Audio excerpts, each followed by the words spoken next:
இதயம் wishes you a very happy new year.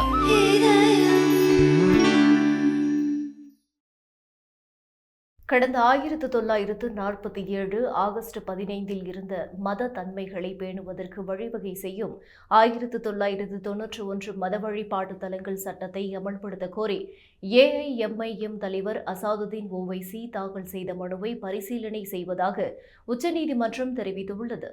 உச்சநீதிமன்ற தலைமை நீதிபதி சஞ்சீவ் கன்னா மற்றும் நீதிபதி சஞ்சீவ் குமார் அடங்கிய அமர்வு இதனை தெரிவித்துள்ளது.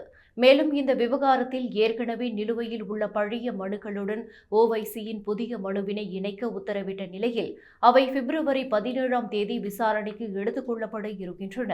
அசாதுதீன் ஓவைசி சார்பில் ஆஜரான வழக்கறிஞர் நிஷாம் பாஷா இந்த விவகாரம் தொடர்பாக உச்சநீதிமன்றத்தில் பல மனுக்கள் தாக்கல் செய்யப்பட்டுள்ளன.